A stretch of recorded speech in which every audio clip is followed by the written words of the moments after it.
Kevin Holland trolled Jamahal Hill last night at UFC Vegas 78. The UFC was playing a bit featuring Jamahal talking about how he recently had to vacate his light heavyweight title due to an injury. And here's what Kevin did to him. Just who you are. I mean, as a champion.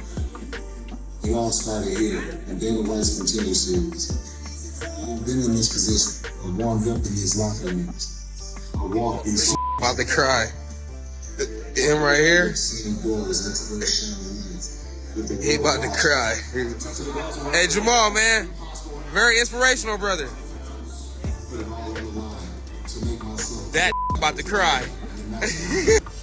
Ariel Helwani on the Ringer MMA show gives his take on Dana White declining to pay Stephen Thompson for UFC 291. Wonderboy showed up and made weight. However, his opponent Michel Pereira missed weight, and rather than accepting it, Wonderboy chose not to fight.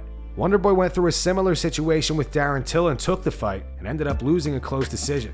He said that he hoped the UFC would still pay him because he did everything he was supposed to, but Dana said if you don't fight, you don't get paid.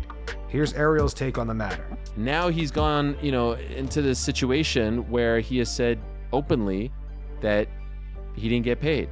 Now his manager, Audiatar, says they're working on it, but then Dana White shows up on Tuesday after the Contender Series, and to me at least, not trying to put words in your mouth, but I felt was trying to paint a very negative picture of the situation, saying, hey, you don't just show up and expect to get paid.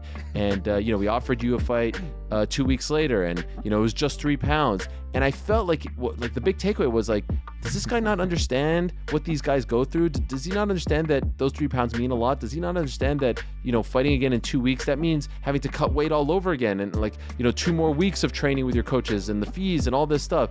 And I just couldn't believe how dismissive he was. And as I've said a couple times, look, at the end of the day, you have to have those terms written down so that you don't get in these situations, so you can point the finger at Wonderboy and his team for not having something in black and white.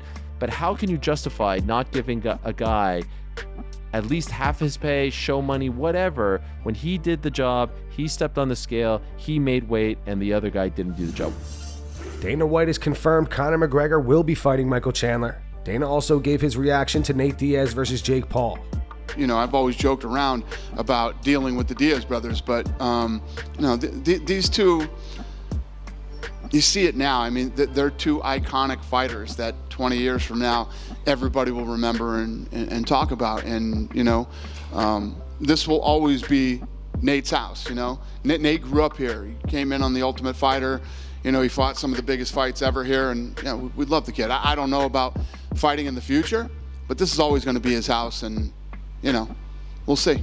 Did you enjoy his guillotine that he got in the 10th round? Did I what? Did you enjoy his guillotine that he got on Jake? I saw it on the internet, yeah. For a kid pushing 40 years old, fighting a guy 4 weight classes bigger than him in boxing and 2 in MMA, and going the distance, you know what I mean, at his age against a 20-something-year-old kid. So far, he's fared the best, out of everybody. He looked good. I'm happy for him. I talked to Conor, it was either yesterday or the day before, and he's ready to fight. I said, listen, get in shape and let's figure this out. Is it still definitely Chandler? Yeah. He's fighting Chandler. Conor likes to with everybody, you know what I mean? Especially his opponent or possible opponents. It looks like Elon Musk versus Mark Zuckerberg is starting to fall apart here. Today, Mark Zuckerberg posted this. He wrote, I think we can all agree Elon isn't serious and it's time to move on. I offered a real date. Dana White offered to make this a legit competition for charity. Elon won't confirm a date, then says he needs surgery, and now asks to do a practice round in my backyard instead. If Elon ever gets serious about a real date and official event, he knows how to reach me. Otherwise, time to move on. I'm going to focus on competing with people who take the sport seriously. Renato Moicano believes Sean O'Malley versus Aljamain Sterling is a mismatch. He says Sean is a product of the media and thinks Aljo is going to destroy him. As always, go subscribe to our friend Renato. Links down below. He's flashy on his striking. He talks a lot of shit on Instagram, so people like him, and UFC wants to promote that fight.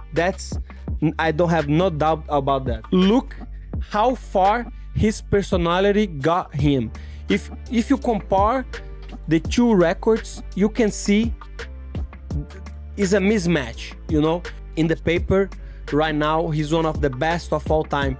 And Sugar Sean O'Malley, if you see his competition. The only two guys that he beat was Peter Yan in a fight that was a close fight. In my eyes, he lost. He beat Pedro Munhoz. He didn't beat Pedro Munhoz because it was a no contest, you know, due to an eye poke. And it was very early in the fight, you know. But Pedro Munhoz is very good at jiu-jitsu, but he don't shoot for takedowns too. So look his resume. He never fought a wrestler. He never fought a wrestler in a 5-round fight against a guy like Aljamain Sterling. Very heavy. I saw him on New York last year. He was weighing something like 180, 175. He was just huge for a bantamweight, and I think he cuts a lot of weight and he takes a lot of advantage of that. And on that fight specifically, I think he'll be able to control Sean O'Malley. And remember, he take Triple C down. Triple C is one of the best wrestlers to ever do MMA. A triple champ, you know, a Olympic gold medalist. That is just crazy, insane.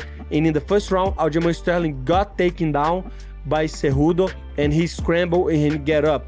So that being said, that's going to be a hard fight for Sean O'Malley, because remember, he never fought wrestler, he never fought 5 rounds, and he's a product of the media, brother. He's a product of the media. I'm not saying he's a bad fighter. He's a great fighter. His striking style is very good, but I guess we're going to see a domination by Aljamain Sterling because the lack of competition is too high, you know? So last week, Jorge Masvidal made an appearance on The Fighter and the Kid with Brendan Schaub and Brian Callen. During the podcast, Jorge was telling Brendan that he should fight Derrick Lewis in Game Bread Promotions. This was before Derrick re-signed an 8-fight deal with the UFC. Anyways, Joe Rogan reacted to the idea of Brendan returning and fighting Derrick Lewis. Let's just say Joe's not a huge fan of the idea. Joe said, oh boy, no. Brendan does not need to get hit in the head anymore. I thought you were his friend. Good lord. Do you want to die? Brian Callen then mentioned that all Brendan would need to do is shoot for a double leg and get Derrick to the ground. Joe continued, shut the fuck up. Shut the fuck up. Shut the fuck up. Derrick Lewis puts people in neighboring dimensions. He hits you so fucking hard you just cease to exist in this plane. When he knocked out Curtis Blades with that uppercut, Curtis Blades is a big man. And when Derrick landed that uppercut, it just flatlined him, just face planted him. I'm like, good lord, it's the best power in the history of the sport. Derrick Lewis has the most knockouts. Statistically, he has the most knockouts. He has 14 now, I believe, because he just knocked out Rogerio de Lima. He is a fucking monster, man. When Derrick starts swinging bombs at you, man, the power that guy generates is so crazy. Even Ngannou didn't engage with him. That was the most boring fight of all time. Brendan Schaub get more brain damage? No, you're not talking him into that. What the fuck is wrong with you? It was one of the most traumatic moments in the history of us doing podcasts together, is convincing him to stop fighting. And that's gonna wrap it up for the news. Thanks for watching. If you enjoyed the video, be sure to subscribe to Full Mount MMA and click the bell icon to be notified when we post future ones. Here are the 3 top comments from last video.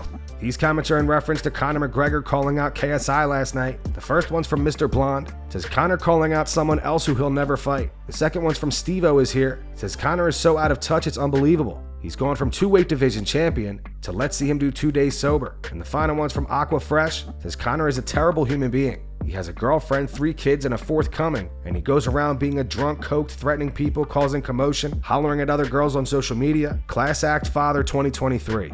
Those were the 3 top comments from last video. If you want to be featured on the next one, all you have to do is comment down below. If you missed yesterday's news, click the video on screen to get caught up. And make sure to go subscribe to our second channel where we post our exclusive MMA interviews.